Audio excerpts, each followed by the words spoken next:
Ah, Your Excellency. We were eagerly awaiting your arrival. Sister Eugenia was just recounting me the tale of your achievements and telling me about the incredible discoveries you've made.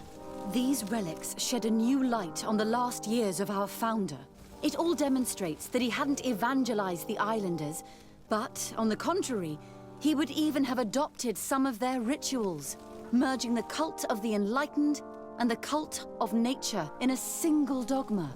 These discoveries, if they can be verified, are extraordinary. But they also represent a great upheaval that could harm our nation. We must first verify their authenticity. You are the only ones who entered this cave. Could what you have witnessed been a falsification?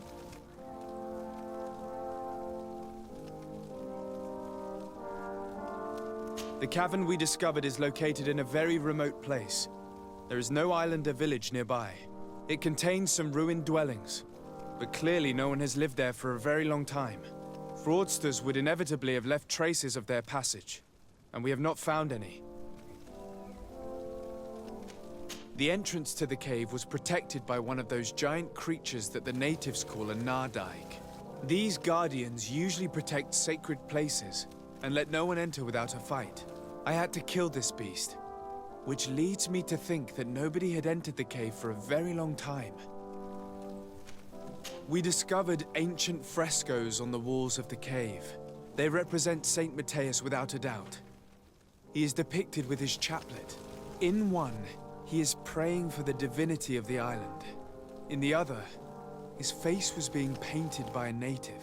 I understand how shocking these discoveries are, but their antiquity proves that they are genuine. The tablets found at the site, however, attest that our founder had not abandoned the cult of the enlightened. He simply saw it as two different reflections of the same divine power. The relics could be authentic, Your Excellency, but we only have your word to convince us. The political and religious impact of these discoveries will be unprecedented. We risk schism, civil war, and who is to say that this is not a plan to weaken us?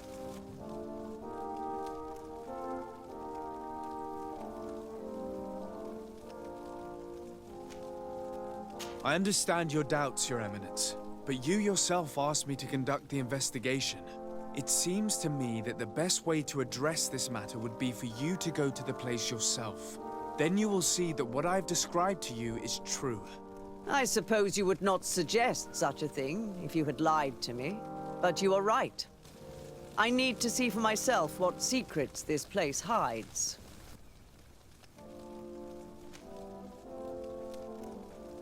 I would also like to inform you that a member of the Ordo Luminus was part of the expedition.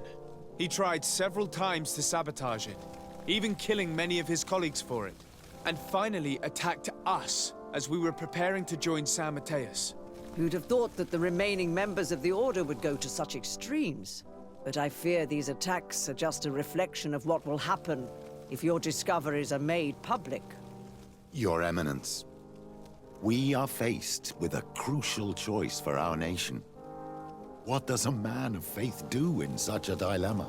He prays and places his trust in the one who came before him and has shown more wisdom. Saint Matthias shows us a new way. If we are believers, can we really turn our backs on him? You surprise me, Petrus. You who are always so political. Yet your words seem sincere. You give me something to think about. Thank you. If my people knew that the great sage they had long respected is the same man as your saint, and that your priests respected our culture as he did, they would be welcomed here as brothers. And the Eden we wanted to build would be everywhere. You speak sense, Princess. Does anyone wish to add anything?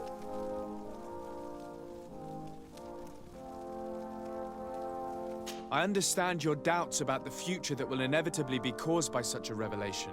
You hesitate just as St. Lucius did to tell us about the journey of his master. Yet he revealed what he knew, and his words still guide Thélème today. Thank you for your testimony. I will now retire to think about everything and make my decision. After careful consideration, I have decided that it is my duty to reveal your discoveries to the world. It will take years for our theologians to study all of this, but our dogma must follow the path opened by Saint Matthias. Thank you, Your Eminence. I would be delighted to help with the study of these relics. I don't doubt it, my dear. And I would like you to take me to see this cave. I look forward to worshipping at the place where our holy founder ended his days. As for you, Your Excellency, I thank you for the help you have given us. Your sincere insight has encouraged me to make this difficult decision. It was my pleasure. Let me also thank you, Your Excellency. Without you, we would still be in the shadows.